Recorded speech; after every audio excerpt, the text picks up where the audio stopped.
Okay, well, good morning and welcome everyone, and thank you for joining us for another edition of the New England Chapter Connects. Hopefully everyone was able to celebrate and enjoy National Public Works Week last week and to continue to promote the value and importance of public works in our lives. Today's topic, preparing for hurricanes and emergency operations, is another important and timely topic. And we have another great turnout. So again, welcome everyone. My name is Rich Benevento. I am the New England Chapter National Delegate to the Council of Chapters and the co-chair of the New England Chapter Public Works Awareness Committee. You know, it seems like we were just discussing winter operations and yesterday it was 90 degrees out. Well, today's session is another very timely topic. How is your agency preparing for this year's hurricane season or just storms in general? We have an amazing panel of professionals who have experience in emergency management and response for storm events, and they are here to share their ideas and help all of us be better prepared for what may be lying ahead for us this year. Just a couple of things before we get started. First, many thanks to our Public Works Awareness Committee. The committee continues to develop events, promotions, new ideas, and many other programs, working hard to promote the value and importance of public works in our communities and in our lives. It's a great group doing great work to promote the value of public works. And we're always looking for new members on the committee. So if you're interested in getting involved with the committee, please reach out to myself or Julie Piancentini in Brookline. We'd love to have you as part of our committee. Also, once again, a big shout out to Regina Hackett and Donna Shea and the entire team at the Connecticut T2 Center. They do an amazing job producing our New England Chapter Connects program, so we want to thank them. We certainly couldn't do this without them. And of course, our APWA New England Chapter sponsors. Without the support of our sponsors, we could not bring all of the valuable programs and events to our members in the public works community. We all know this past year has been very tough on our event calendar, but our sponsors stepped up and have been right there with us to support our programs. Their continued support of the chapter and our public works community is so very important. So we want to thank our chapter sponsors, and we thank them as well. You can see them up on the screen there. They really are the lifeblood of our chapter and really help keep us going. The New England Chapter Connects program was created to keep all of us connected and informed during these unprecedented times. And for now, while we can't meet and collaborate, network, and socialize, we hope that you will find the New England Chapter Connects series worthwhile and informative and a way to stay connected. Hopefully, as we emerge out of COVID, we'll be able to get together in person, but we have found that the New England Chapter Connects program is a valuable addition to our New England Chapter education series. And so we'll likely be continuing this. We have a great lineup of topics for the upcoming year still, including our regular monthly session coming up on June 24th, culvert failures. That's presented by our New England Chapter Education Committee. You can find the link in the chat box. And then on July 22nd, how to market your department. Were you able to get everything that you were looking for on your wish list this budget season? Well, it's important to be marketing your department, so this will be another great program. You don't want to miss that one as well. If you're interested in becoming a sponsor, or if you're not an APWA member and would like to be, or you'd like to get more information on upcoming New England Chapter Connect sessions, all this information can be found at our New England Chapter website at newengland.apwa.net. Hope you'd look into that and find out anything you need to know. So, the upcoming hurricane season. Let's talk a little bit about that before we get started here. The National Oceanic and Atmospheric Administration Climate Prediction Center is predicting a 60% chance of an above normal season this year. That's pretty good prediction, and 30% chance of a near normal season. And you can see only 10% that will have a below normal season. So I think it's pretty evident that we're going to have some storms coming this season. For 2021, a likely range of 13 to 20 named storms will occur. That's winds of 39 miles per hour or higher, of which 6 to 10 could become hurricanes, and that's with winds exceeding 74 miles per hour, including 3 to 5 major hurricanes. Those are Cat 3, 4, or 5 storms with winds of 111 miles per hour or higher. And that's what NOAA is predicting. NOAA provides these ranges with a 70% confidence. So, I mean, it's all something that we should all be being mindful of as the season comes upon us. The El Nino Southern Oscillation conditions are currently in the neutral phase, with the possibility of the return of a La Nina later in the hurricane season. These phases support the conditions associated with the ongoing high activity. So again, just some things to think about as we get into our program this morning. Here are the names if you want to see them. Pick your favorite. There's quite a few there. So again, just something that you can take a look at. This is what's ahead of us this year. Hopefully, we won't see all of those names on the weather forecast. So let's get at it. We have a great group of professionals this morning to join us in emergency management and utility providers. Let me introduce them. Scott Roberts. Scott is the assistant town manager of the town of South Windsor, Connecticut. He worked in municipal IT for a little over 16 years. Scott's entire municipal career has been spent with the town of South Windsor, which has a population of roughly 26,000 and employs almost 275 people. Over the last 8 years, because they do not have county government, they have expanded their reach to providing contractual IT services to 3 additional towns nearby. Scott has a master's in public administration from the University of New Haven, certified government chief information officer from the University of North Carolina at Chapel Hill, and he is a geographic information systems professional. Next up, we have Dave Fields. Dave has 25 years of experience in engineering and public works. Since 2012, Dave has served the town of Easton as the director of public works and town engineer, where he oversees engineering, GIS, highway, water, sewer, stormwater, solid waste, recycling, fleet maintenance. Dave does it all in the town of Easton. Prior to joining the town of Easton, Dave held a position of director of engineering for the town of Dedham and senior engineer for the town of Mansfield. He received a bachelor's of science degree in civil engineering, civil and environmental engineering from UMass Dartmouth. He's a registered professional engineer in the Commonwealth of Massachusetts. He serves on the MBM Highway Association Board of Directors and is also very active in APWA, Mass Highway, NEAPWA, ASCE, and ITE. And Dave was the recipient of the 2020 APWA Professional Manager of the Year Award in Engineering and Technology. So welcome, Dave, this morning. Kurt Blomquist is the Public Works Director for the City of Keene, New Hampshire.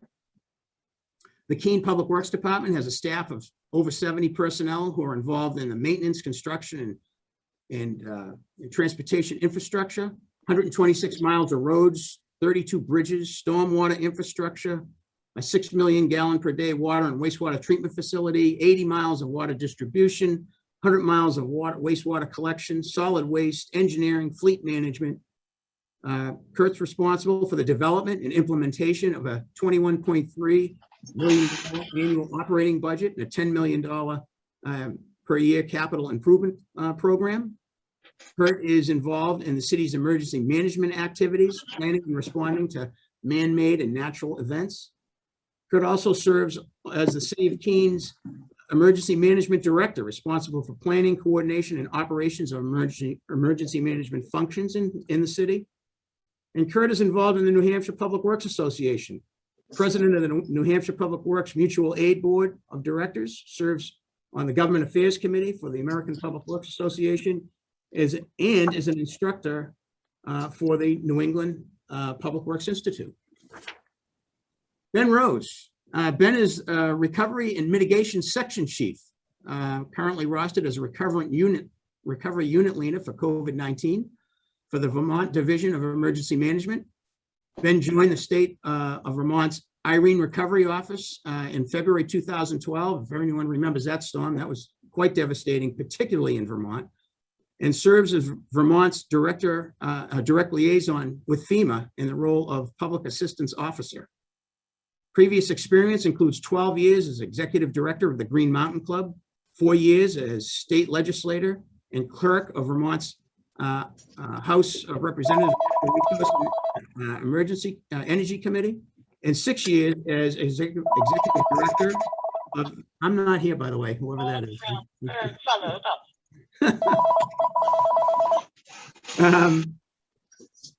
Let's see, in 6 years as the Executive Director of the Central Vermont Solid Waste Management District.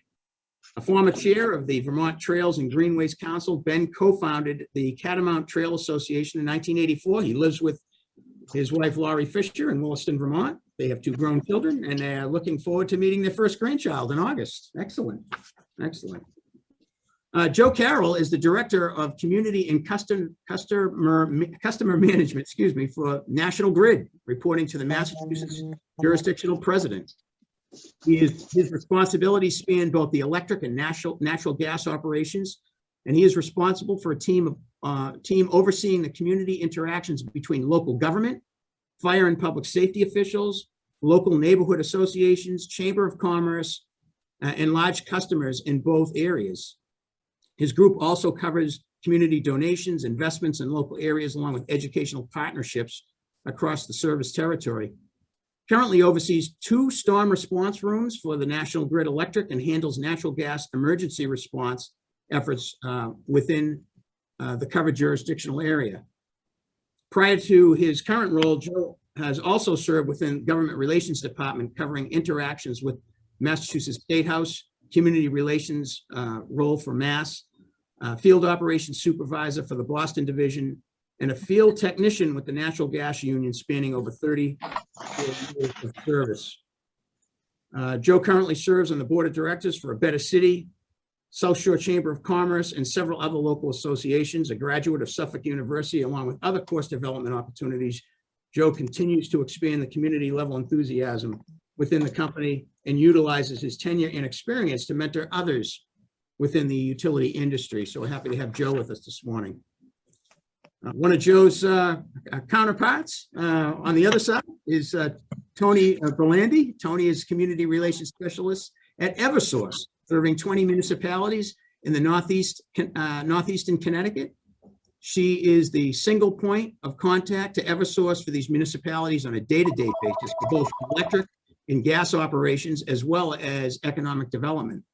She began her career at Eversource in 1984. Throughout her tenure at Eversource, she has worked in all facets of customer service, from answering phones, creating policy, and working with the regulatory group, to her current position as Community Relations and Economic Development Specialist. Tony is actively involved with emergency preparedness at Eversource. She developed and facilitated emergency preparedness training programs for the Liaison organization. She is the subject matter expert for Liaison tools used during restoration. Tony serves as a Liaison unit leader, which oversees support and supports the liaisons.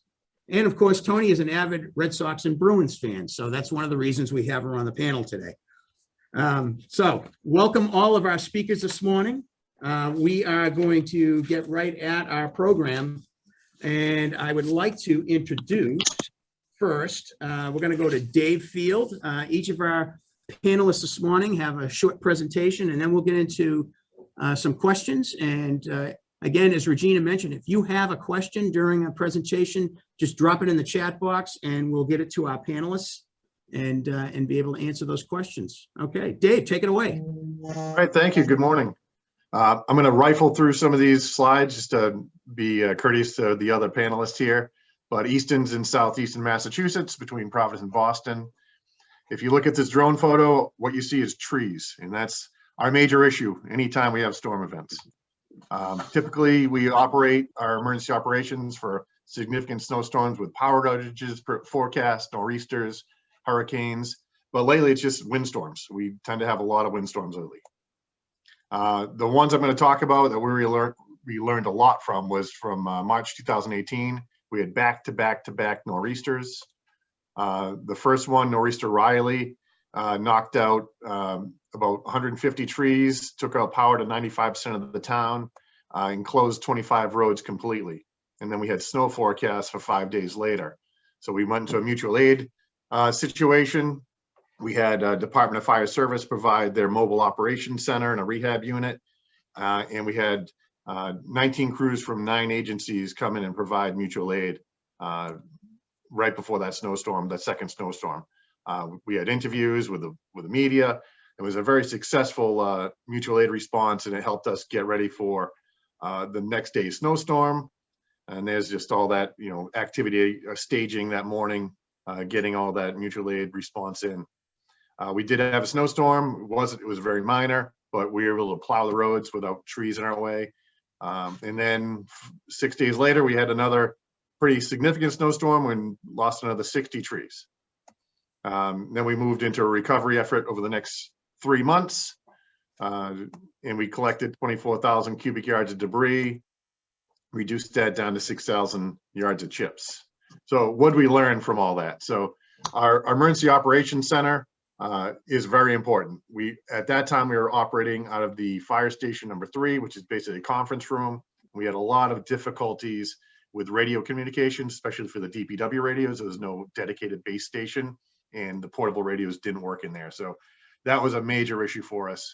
And we did correct that. We remodeled our DPW, and we created 2 new EOCs in DPW, a small EOC and a conference room. And then we also had a large EOC that we could use in our break and lunchroom. And here's that EOC in action last April for a windstorm that happened. So having that ability to have the EOC with mobile communications was critical. So radio communications is the other thing. I know a lot of cities and towns, you kind of get away from the 2-way radios, and with cell phones, you don't use them on a day-to-day basis, but it's important to keep that infrastructure up. Easton, before I had gotten here, had kind of gone away with not putting radios in some of the trucks. And after that 2018 storm event, we quickly figured out we needed to get radios in everything. So we went to town meeting, got funding to get another dozen radios in some of those trucks that didn't have it. We outfitted our EOC with dedicated base stations with antennas on the roof. So we had great communications, and we got about 20 portable radios and spare batteries. So we didn't have that issue again. The other thing we use is a EOC application. We use ESRI Online. And this is a great application. We've been doing this about 7 years, and every time we have an event, we always make some tweaks. We figure out something maybe we could do better, or a better way to handle it. So this is our latest iteration.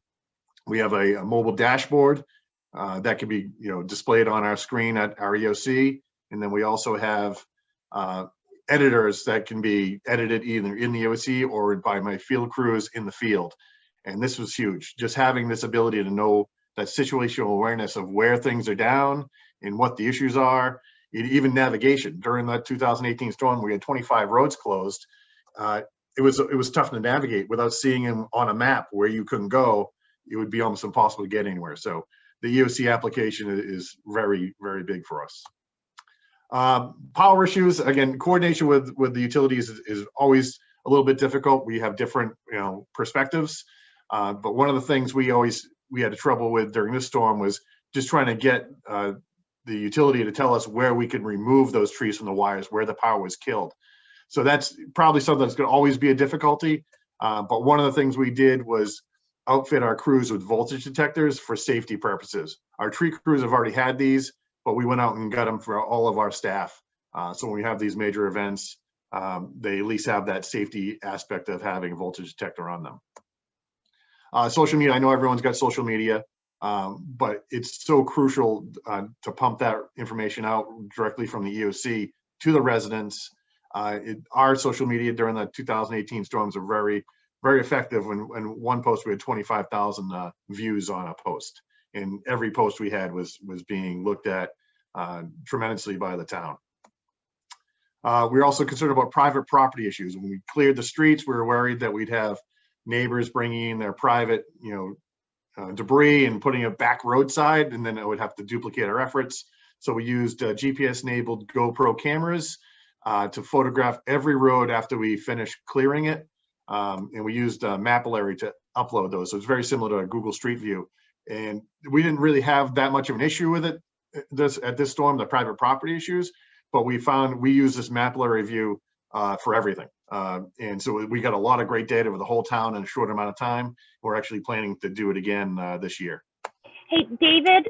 Yes. Really quick. Mark Lombardo is asking, is the EOC application, is that a software program? No, that's a custom application. So we built it ourselves, but it's based off ESRI Online. So it's the ESRI suite of products. And then the FEMA process. The FEMA process, you think you know what the process was from the last time you went through it. Inevitably, it changes. I don't have any advice how to figure this out, but in this process, the 2018 process, it was changed to the Sandy Recovery Act. So we had been prepared to really document everything we collected. We had all of our cell phones geolocation enabled, and we took 419 photos of before and after every tree we cleared, and FEMA didn't want them. They said, we only want 3 or 4. That's too many photos for us. So well, we thought you knew something, you ultimately don't. So again, not much advice there, but it just roll with the punches, I guess. And then my only advice would be learn from your events. So conduct an after action, find out what the issues were in the after action. We did after Riley, we basically set everyone in a room and we found out. I said, well, who didn't have a radio in the truck? And everyone raised their hands, and we wrote down all the truck numbers, and there we go. We solved the issue of radios in the truck really quickly. So again, after action is huge, and then ask for help. The mutual aid response that we got was enormous, and it really helped us out a lot. And that's all I have. So great, Dave. That's some great information, and I'm sure that the folks on the call are taking notes. You may have people calling you, asking you questions, but that's good. That's what this is all about. So let's go to Scott Roberts down in South Windsor. Scott.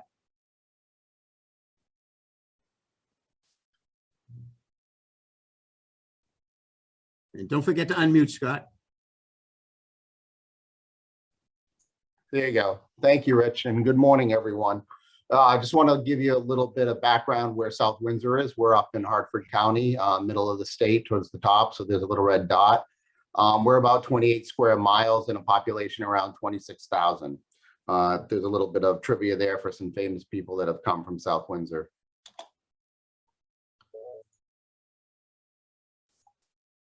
So I've been lucky to be in South Windsor for my entire career, and I partnered up with an amazing public works director who recently retired, but he was famous for this quote: "You cannot manage what you cannot measure." And that has been our mantra since we've started. We've been using all of the various sensors and methodologies, very much like Dave, with regards to GIS technology, mobile phones, to collect data. Then we bring the data back and we analyze it and we plan, and then we use that information in exercises to better ourselves as we go from disaster to disaster. So I think it's really important, to be collecting the data, but to analyze it and prepare for your next disaster or storm. And as part of it, we learned a long time ago when we had an emergency operations center over in our police department that we had a bunch of laptops. They were put in a closet and they were only used when we needed them. Well, typically Murphy kicks you in the butt and you find out that you have 100 updates to apply. So we decided that that wasn't a really manageable solution. So we went and we built an emergency operations center down here at the base of Town Hall. That is a 40-foot television. 8 screens. We have over 30 workstations that are hot and ready to go. We can have our emergency operations center up and working in 15 minutes. We have audio throughout the whole building. So if you happen to go to the lunchroom or happen to have to use the bathroom, you do not lose radio contact. You can hear the radio through the entire building as you move throughout. And that has been instrumental in a lot of our operations down here. We've been very innovative in terms of using technology. We have audio, AVL technology for tracking snowstorm vehicles, but we do a massive leaf harvest here in the fall every year. So we actually track where the leaves have been collected, and we go through 2 separate passes. So we do a tremendous amount of activity around leaves. But we also have the traditional hard copy maps. We have the ArcGIS online portal as well. We've integrated with all of our cell phones and laptops and mobile computers inside vehicles that are hard mounted. We've also gone out and geolocated all of our engineering drawings. So when you pull it up on a map, it's actually physically located. So within relative accuracy, you can go out and find a gate valve or a buried pipe fairly easily because the engineering drawings have been geolocated. We've also created a service request management portal for the public, which has taken off over the last 4 or 5 years, where we get constant requests from the public, with everyday activities in terms of like, you forgot to pick up my trash. But that's instrumental during a storm because the public has already been trained how to do it on a day-to-day basis. So when the event occurs, we're starting to get the information from them during the disaster. So we're starting to see immediately where roads are closed, so we can start and plan. And then this last storm, Storm Isaias, as it was called down here, we were just embarking on an effort to figure out how to respond to the FEMA ever-growing challenge of reporting. So we invested in a product called Crisis Tracker, and that we hadn't fully implemented. So we actually got to implement it towards the tail end of the storm. And we've got some really, really cool lessons from doing that. So what is Crisis Tracker? It's a damage assessment tool using mobile applications and GIS data. It allows us to estimate and monitor the debris removal, and then report that back up to FEMA. The company that built this used to work for FEMA, so they understand a lot of their processes and reports. The challenge, of course, is you can't use something if you don't set it up, right? So you've got to get all your HR records in there, including your payroll, your benefits, your collective bargaining agreements. You've got to get all your inventory in there, including your vehicles, along with the proper FEMA cost code, the use rate. And then you got to establish your team. So when your teams go out, who is part of that team, what's their tasks, what's their boundaries, where do they work, and what assets are they carrying with them so that it can be collected as they are actually in use. So here's 2 little pictures down here of our debris. So you can see the chipped up debris being hauled off in a tractor trailer, along with some logs that were being hauled off. But what did we do? Well, we recorded all of our employees' hours spent on the storm response and their tasks. We recorded all the equipment they used for the debris removal. We worked with all our third parties for their reimbursements. And then we tracked the storm-related incident and incident response throughout the entire event. What it really gave us in benefits? Well, we saved a lot of time. A lot of this calculating and filling out spreadsheets and standard forms. We had the ability to have a report. So we could go right in and click on a report that would give us the information that we needed to submit for FEMA. So we went through this. We had all our load tickets. We had all our pictures, all our GPS enabled data points. And it all came out in a nice, easy, reportable fashion so that we could then provide that off to FEMA during our briefings.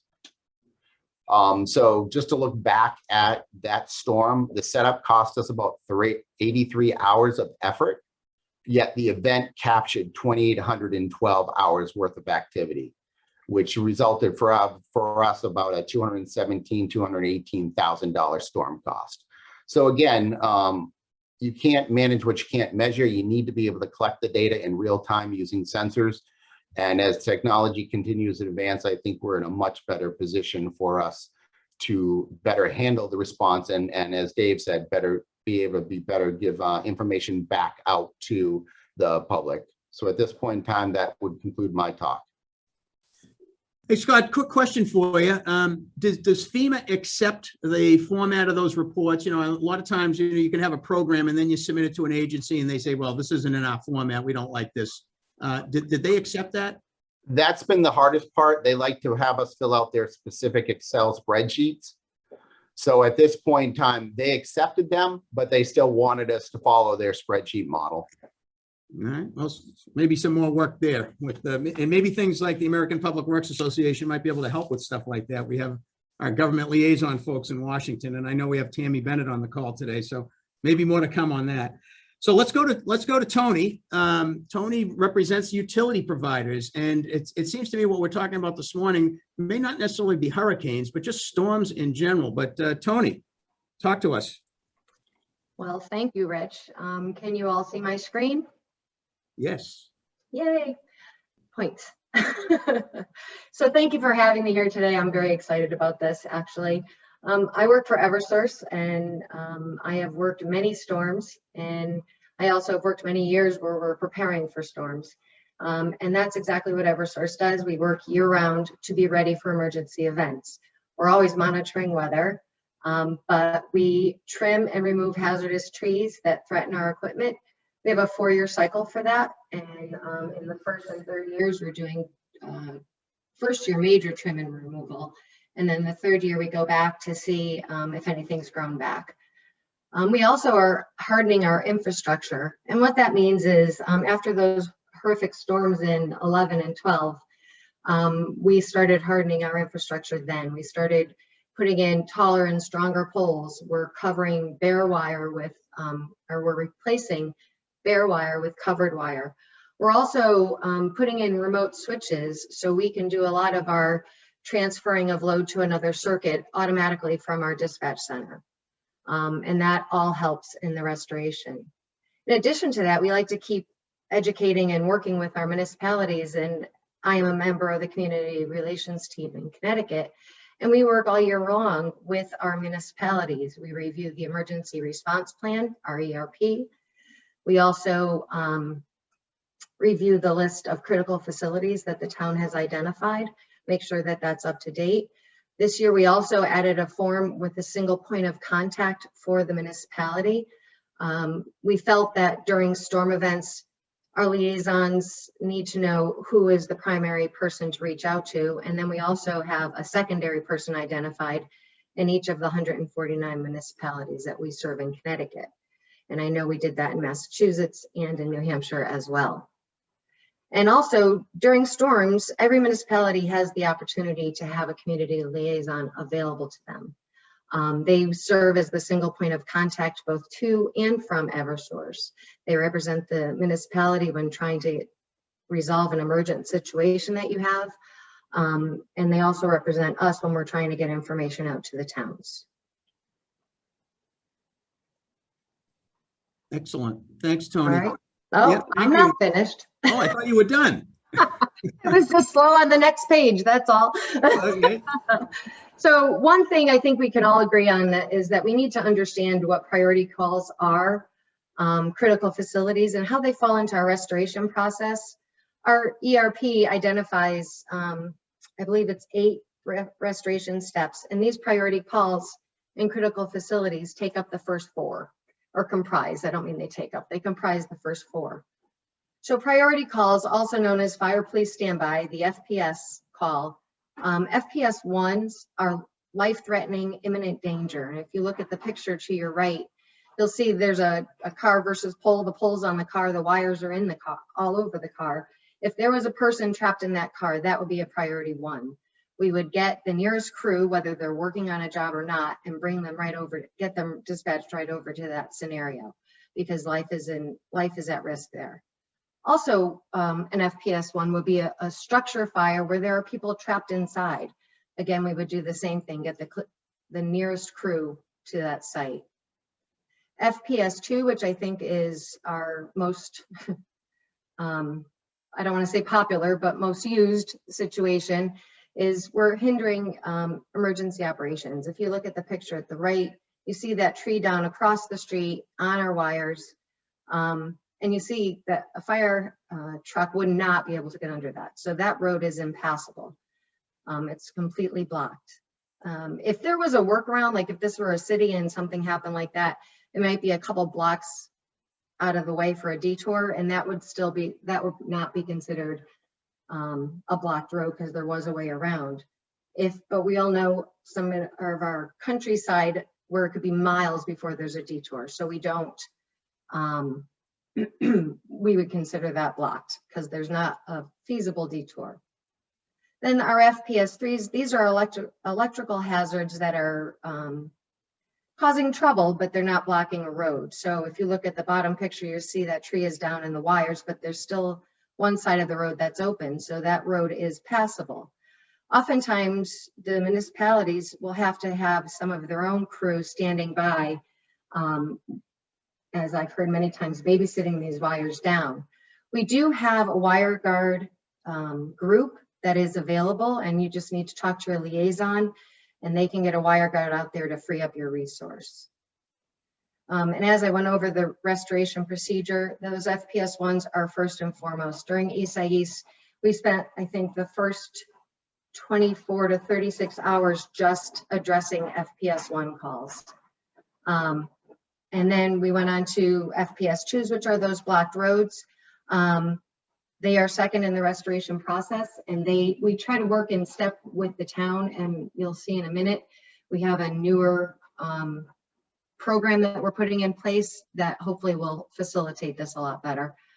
And then FPS3 is performed simultaneously with critical facility restoration. Understand too that when we're clearing these wires, or we're trying to get to a critical facility and get them restored, it may not be, we may get it open, but we may not be able to energize because of something that's down the circuit. So just be aware of that. Critical facilities. So these are identified with the municipalities. The community relations works with them. We go through the list. They're hospitals, police departments. I'm sure you all are well aware of what they are, wastewater treatment plants. Oftentimes they have generation, but we still are aware when they're out of power. Something that you can do also, that single point of contact can do during the storm, is add a facility that's not currently on the critical facility list. If you think it's a priority, you can add that through your liaison as a priority. And then in the priority restoration process, which I said, the FPS3 follows the FPS1 and 2. So what's new at Eversource? Everything old is new again, is how I look at it. Public safety section. So this is a newer group identified.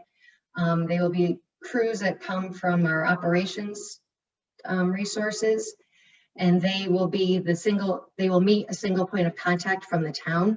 So maybe it's somebody from the DPW group, or maybe it's somebody else, but somebody who knows the town, who knows where the problems are, and they will work directly with that person. The crews that we send out are qualified line and tree crews, and their first task will be to open major roadways. Those are those FPS2s, those blocked roads. The second one will be removing the safety hazards, those FPS3s. And then thirdly, they'll try and start restoring some of those critical facilities. Currently, the process is being ironed out, but this is something that clearly will help because every town has the opportunity to request one during a emergency event. And then last but not least, our municipal hub, a portal for communities.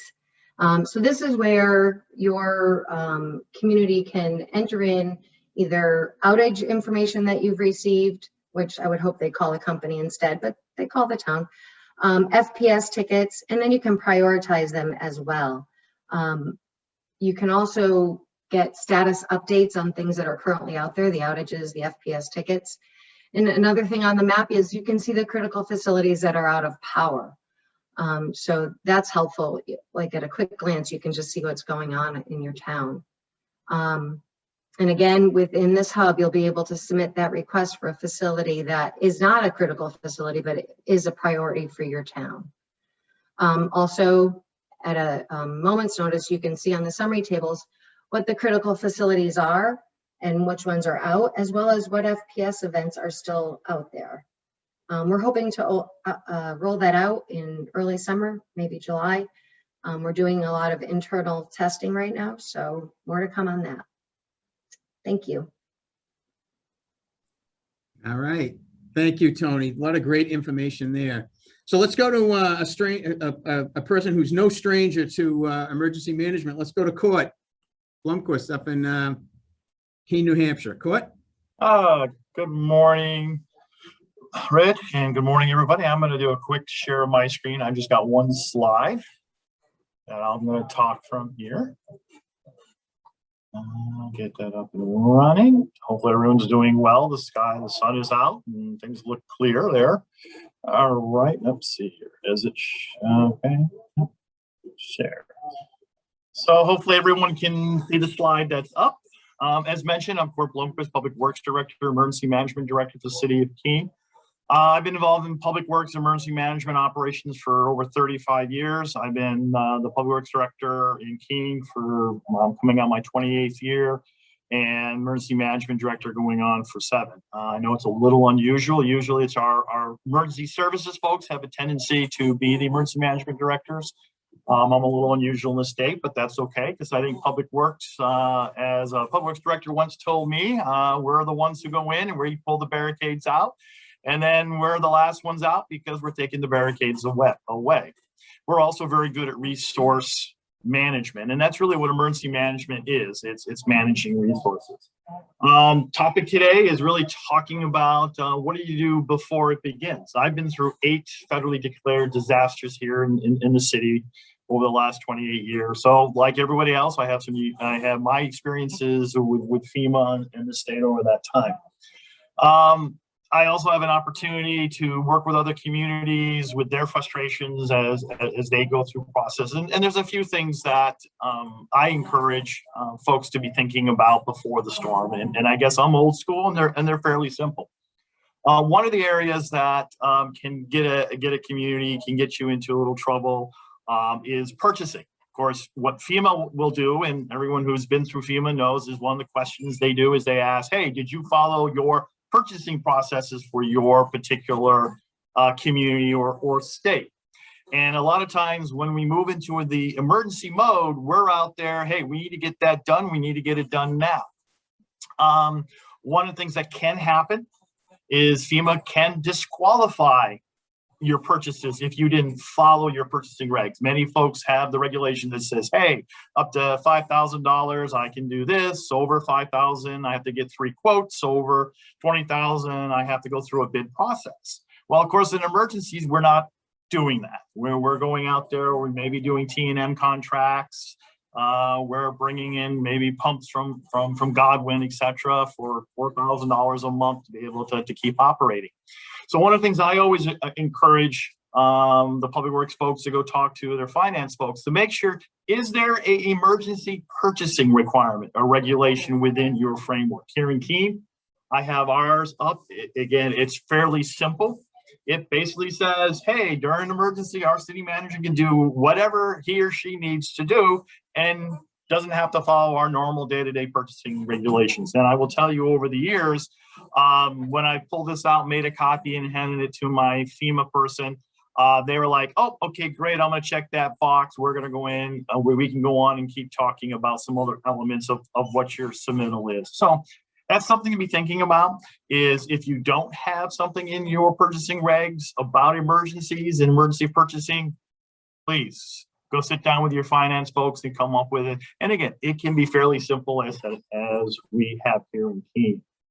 I think what you've been hearing with everybody out there, and this is one of my mantras as we talk about emergency response, is documentation.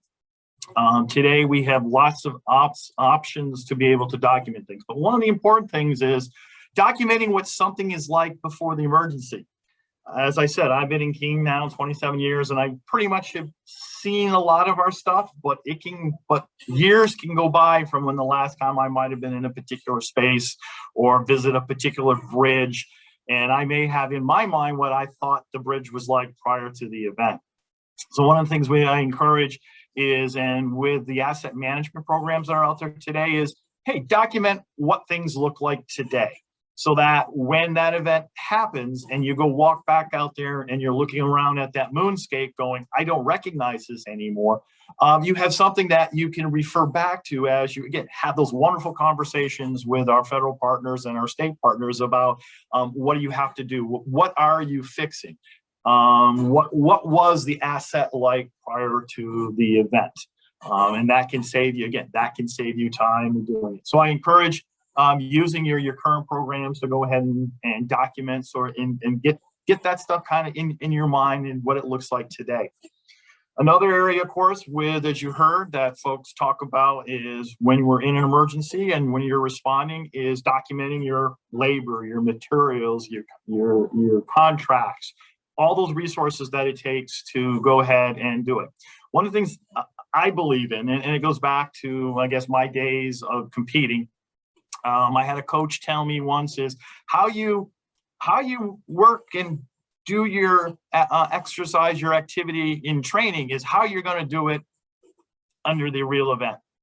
And I think over the years, I've heard different professional athletes talk about that same thing. They practice just like they're going to participate when they're in the event. Because the reality is, when people are under stress, they're not going to suddenly turn around and go, oh, I now have to go do this. So one of the things I encourage is that you set up your document process today. We use Cartograph here in the city of Keene. We've been using it since 2008. That's what I use for my service requests, work order requests, all the way through now our asset management. So today, a crew gets an assignment.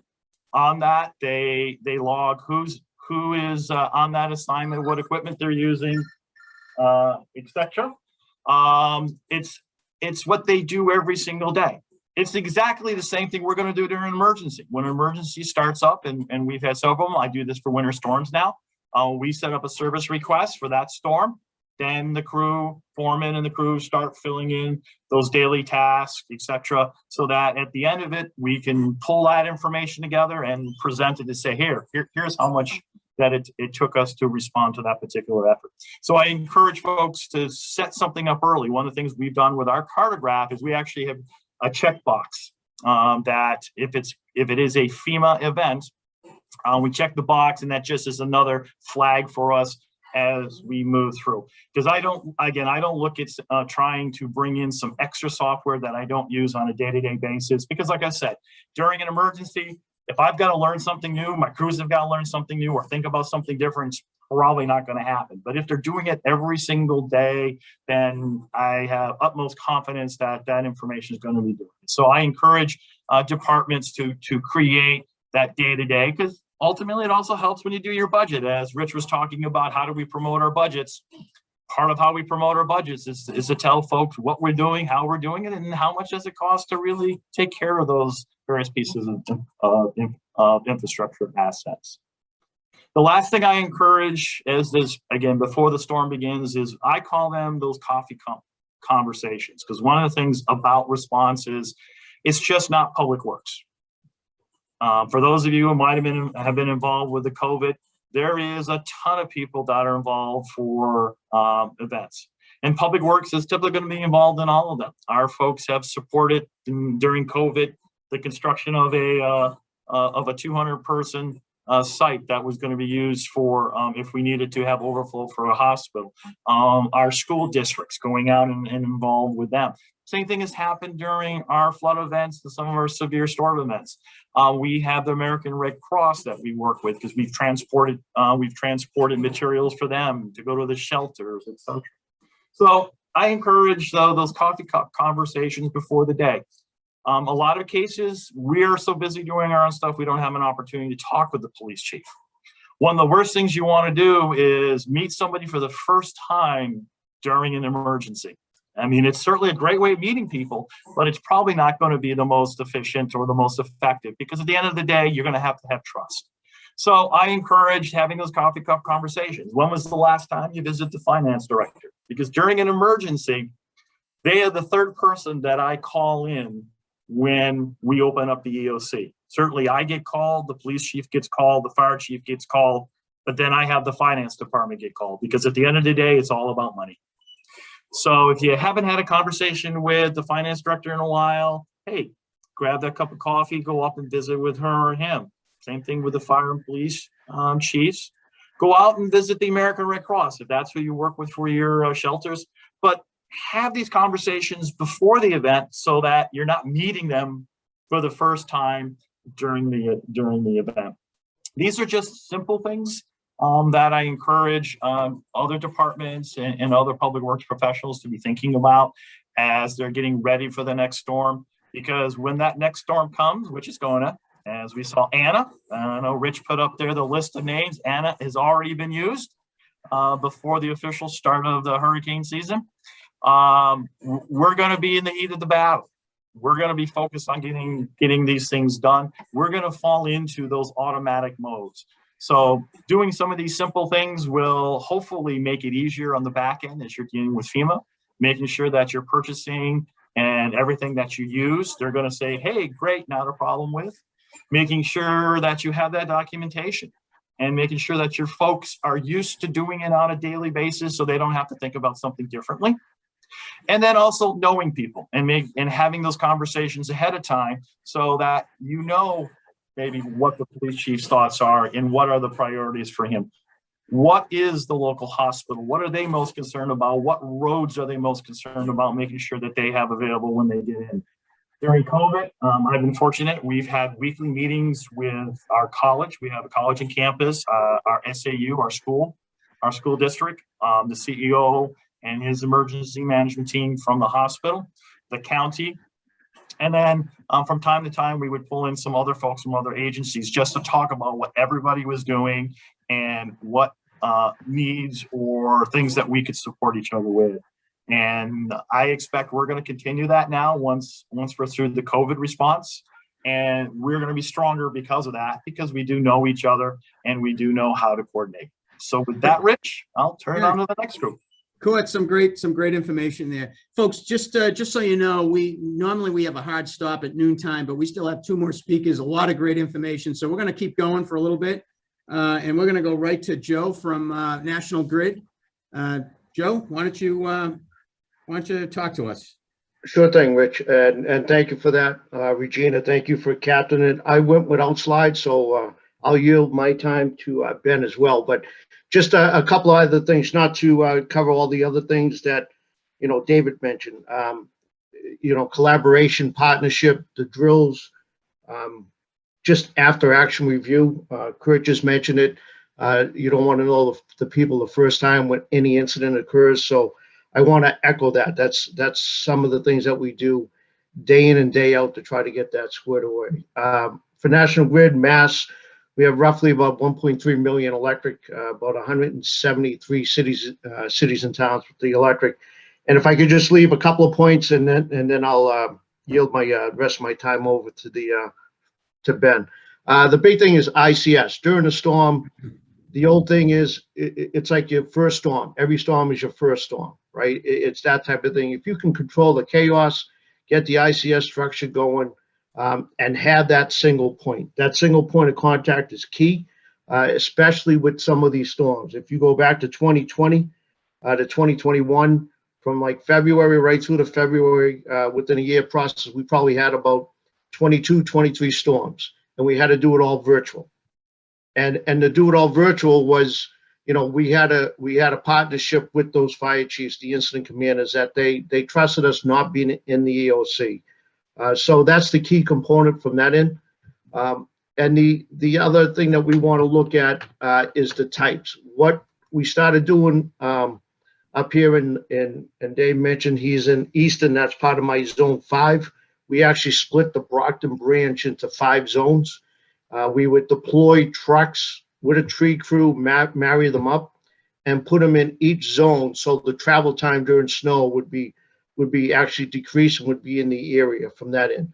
But the social media, getting out there, the types, that's the key component. And the good thing is we're similar to Eversource, and if you have some other electrical areas, in terms of how we prepare for the type, whether it's a type 5, maybe it's like today with nothing going on. Last night, it could have been a 5 to a 4 with some impact. But as your earlier and first graph indicated, that you're looking at a 60% increase. If we get that information out earlier, depending on how we get in the weather forecast, I think it's a key component to get preparation, both the residents within your cities and towns, as well as your staffing in ours. I know one of the slides Dave had about the contractors, and it is that we have regular crews, but we can't handle all the storms. So we do go mutual aid, and we cover all the New England states down south, all the way up to Canada. So when we receive all those crews in here, we have to get them set, we have to stage them, we have to get all the equipment ready, right? Poles, transformers, and the like, and they're out in the field. So if you can understand that once we decentralize, I think in NEMO, we had almost 1,000 people out just working off the Brockton platform. And in order to restore service, our number one goal is safety. I'll get yelled at. I don't mind getting yelled at for long as everyone goes home safe the way they came in. I get yelled at when the power doesn't go off and people go to hotel rooms, but it's, we'll take that. But the number one thing is how we respond safely to what it is. And that's somewhat of that partnership. Tony mentioned the liaisons. We have them out there, the priorities going through that and how we address the issues. If you really think about it, especially on the call today with the plowing and all that, a good scenario would be on a major snowstorm. Even if you plow out your driveway and that road isn't plowed, that street isn't plowed, that highway isn't plowed, you're not going anywhere. Same thing in terms of the electric. If our transmission is down, we need to get that squared. Then it moves into the substations. And then it gets into the feeders and the individual service. We have to go that way because once the power is knocked out, it could be a tree get knocked out, we would respond to that one area. But if that impacts several neighborhoods, we could not restore that until we physically ride, the crews ride it to make sure nothing else was damaged.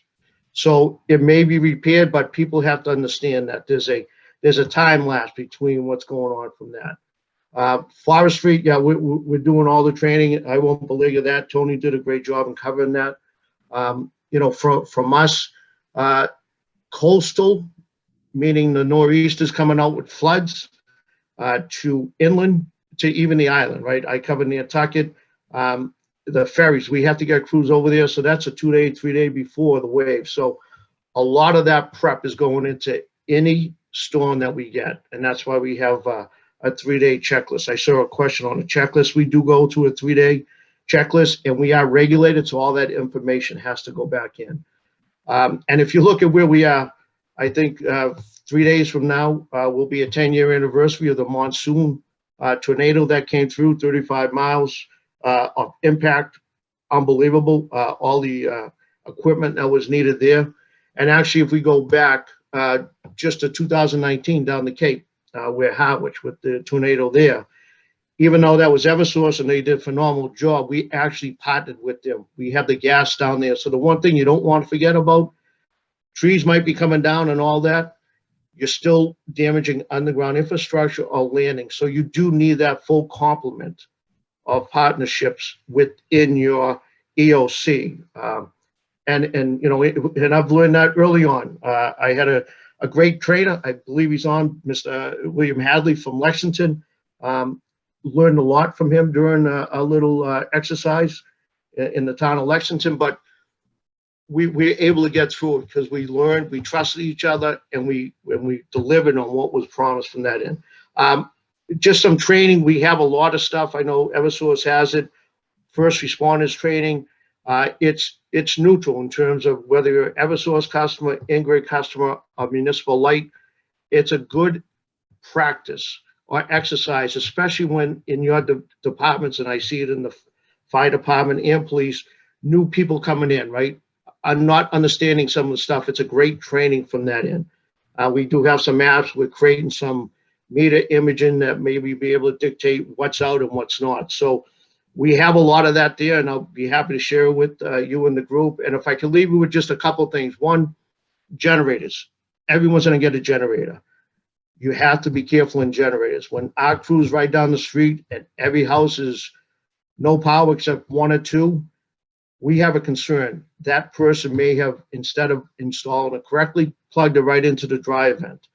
You have to understand, once you plug that generator back into that dry event, that's going back out into the wires, right up to the transformer, and that's sending live high voltage back out into the street. So that's one of the areas. If we find that, we're cutting the service, and that might be the last house coming back on.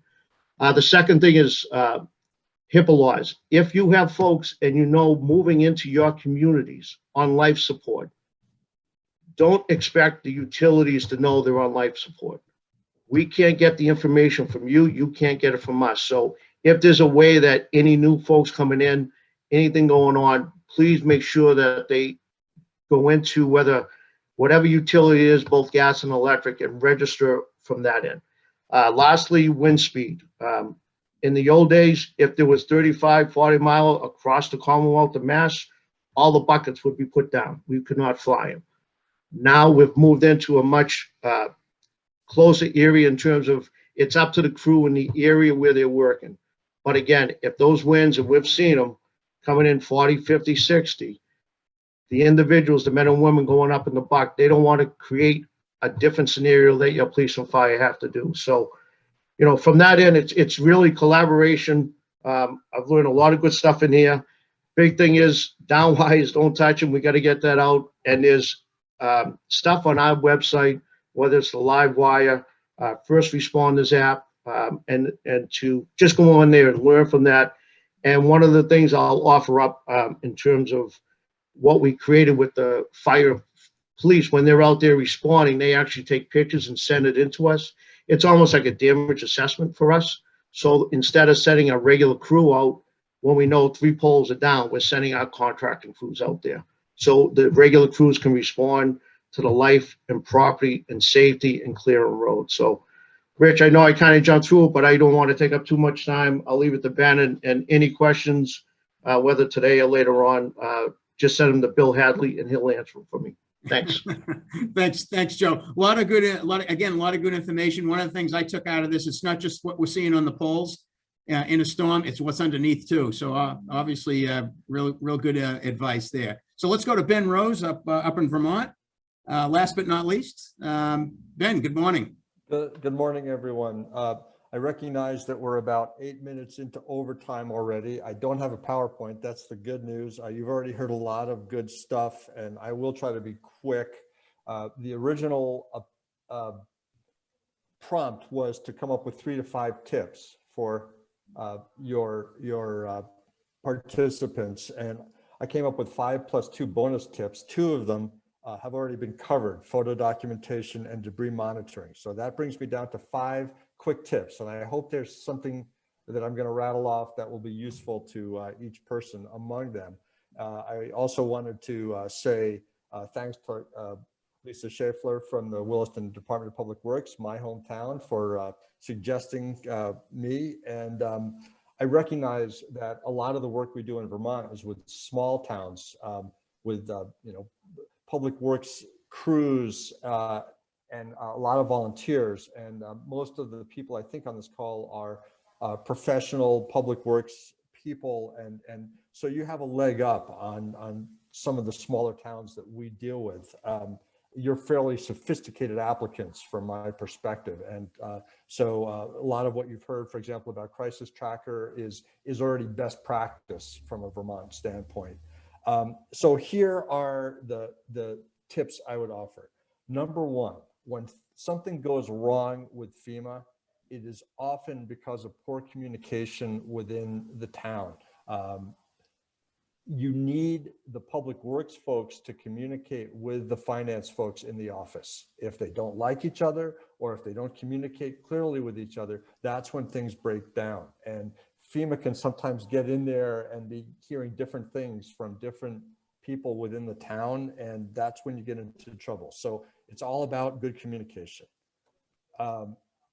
Number 2, don't wait for FEMA. The magic words that you can say that will get you into trouble on the back end with FEMA are, well, we're waiting to see what you will pay for. We're waiting to see if it's eligible. As soon as you say that, by definition, it's not an emergency. It's a discretionary decision that you're making to see what FEMA will pay for. So when an applicant presents to FEMA as, we know the feds are here with their checkbook and therefore we want to do something, that's a disqualifier. Go ahead and do what you would do if FEMA is not in town. Do the right thing. Follow your procurement, follow your codes and standards as if it's on your dime and you're following your regular process. You still need all the permits. You still need all the consultations that you would do if FEMA wasn't there. The best case is that when FEMA shows up, you say, here's what we did. and you write 100% complete project and you have a lot less documentation on the back end. You won't even have to do a closeout if it's 100% complete by the time FEMA arrives. Number 3, use the state. Remember, you are the subrecipient or the subgrantee. The state is the grantee. The money flows from FEMA to the state to the community. And therefore, the state is supposed to be on your side. They're the liaison. They are your buffer from the FEMA gobbledygook. And if you get a question from FEMA and you're not sure you understand it, don't respond to FEMA and copy the state, because then it's too late. Say to the state, hey, here's a draft of what I want to respond to FEMA. Don't answer a FEMA question if you don't understand it and if you don't understand why FEMA is asking it. Use the state as your liaison to make sure that you're giving FEMA what they need to check their box. That poor FEMA person is trying to check the boxes, and there may be a right way and a wrong way to tell them the same thing. So let's see. That's number 3. Okay, yeah. Number 4, think about what you want to do. And this is with respect not to the emergency work, categories A and B, debris and emergency protective measures, but permanent work, categories C through G, roads, bridges, culverts, town halls, libraries, whatever. Whenever you're doing permanent work, you have an opportunity under the Stafford Act to make it better, to make it more resilient, to make it more user-friendly. There's never going to be a better time to add that bike lane than when you're fixing a road that got blown out. And the Stafford Act gives you the flexibility to do that. You can do an alternate project. You can do an improved project. You can, instead of rebuilding a tennis court that had weeds growing in it and nobody was using, you can take the money that you're eligible for and build a sidewalk somewhere instead. There's so much flexibility to reimagine the infrastructure when you're rebuilding it. So ask the questions, ask for hazard mitigation, ask for alternate project ideas. Don't miss the moment if you're rebuilding infrastructure to apply the creative features that are part of FEMA public assistance. And lastly, nobody's mentioned management costs. If you've got a big whopping infrastructure damage project, remember that as the subrecipient, you're eligible for up to 5% of the total FEMA obligation in management costs. If it's a big enough project, hire yourself a disaster consultant and they can help you. And use that money. Often communities don't use the 5%. It's worth tracking your costs. And I'll stop there because I know we're short of time. And I think we were hoping for questions. Ben, that was great, and a great wrap up at the end there, because I'm sure there are a lot of folks out there that get a little bit perplexed with the whole FEMA process. So that was some great advice. We're going to take some questions. If you go in and you raise your hand, we'll take some live questions. We also have some questions that we wanted to ask the panel, but given that we're short on time, I'd like to first go to if there's anybody still on the call that had a particular question for any of our panelists. Would be happy to take those. Regina, hey, Rich, well, no, people are free to unmute themselves if they just want to jump in. Okay. So anybody on the call have a question for any of our panelists?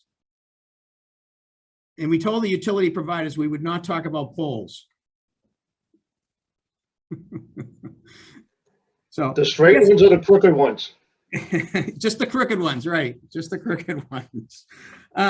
So just one maybe one question, sort of before we go, and that is just in terms of, and I guess everybody on our panel probably has different priorities, but just. Well, Rich, we got one.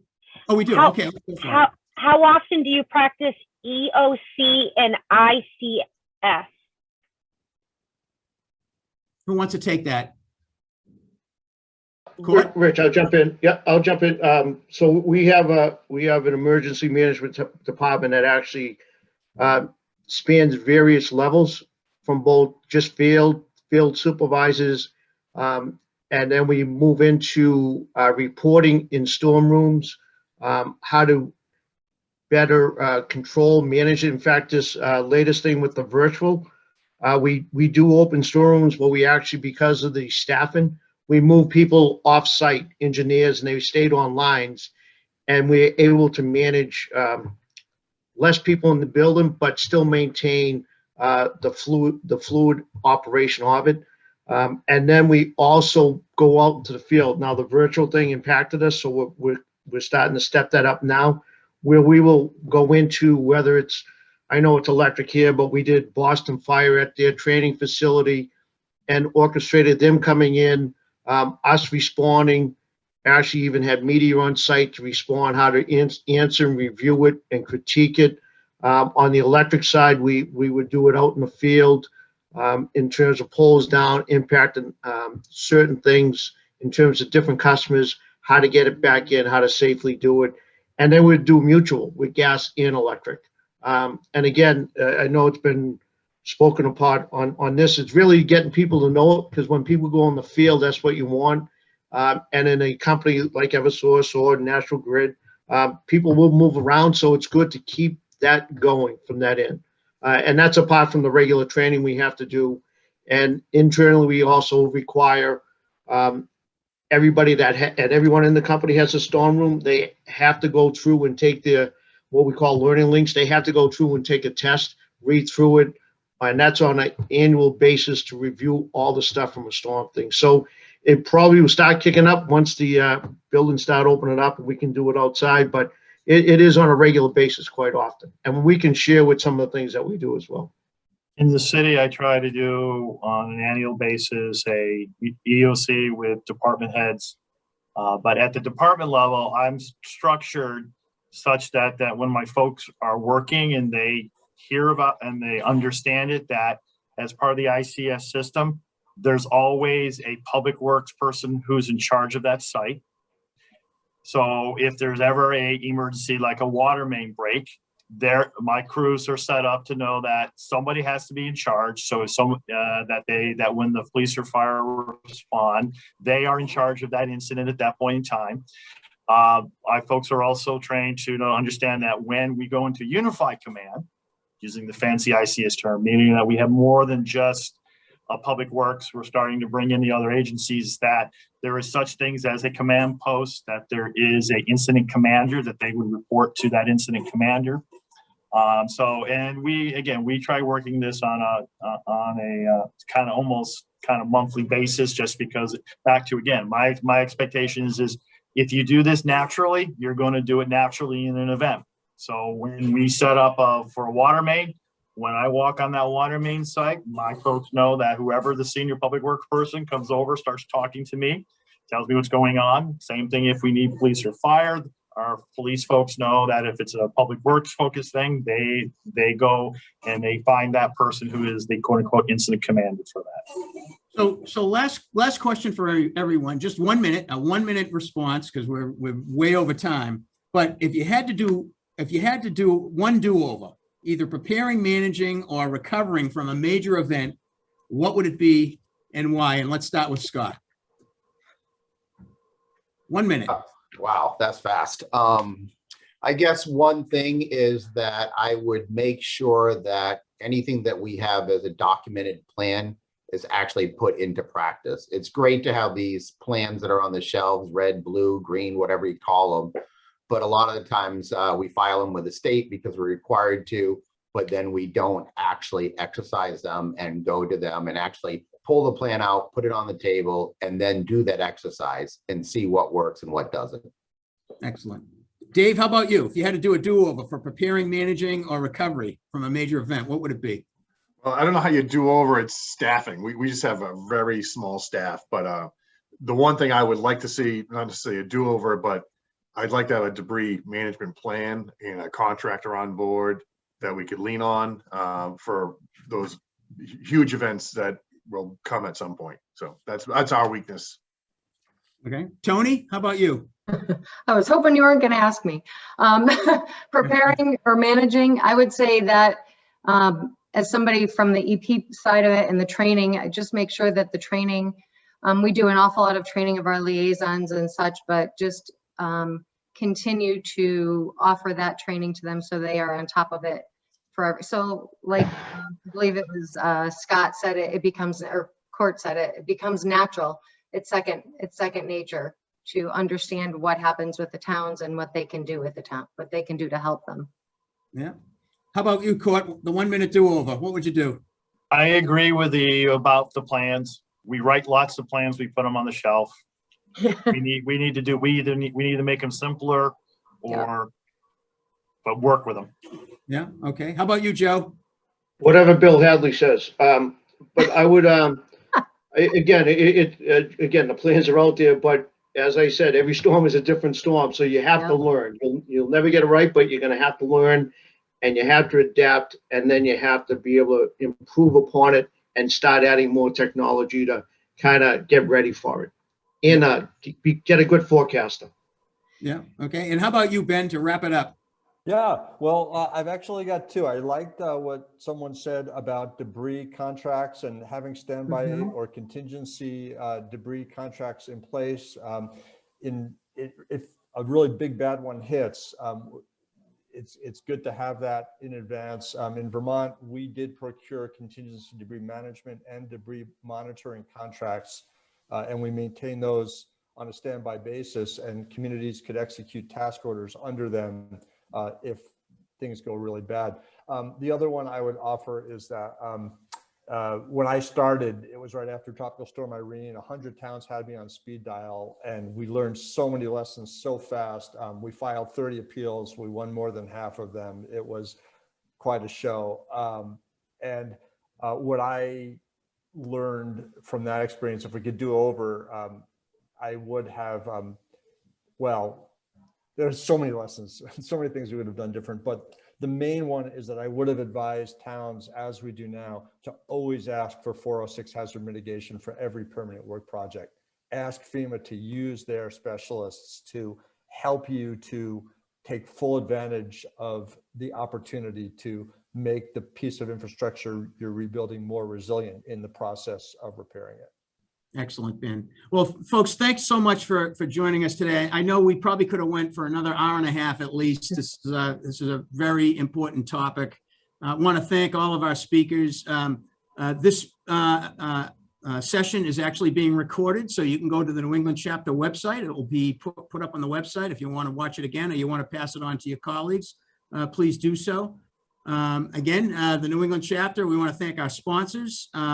And want to thank all of you for all the great work that you're doing. And we want to continue to celebrate public work. So thanks again for joining us. Be sure to tune in next month. Remember, we're always the fourth Thursday of the month at 11.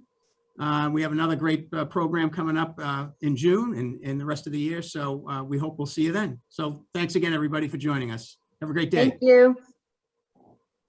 Bye.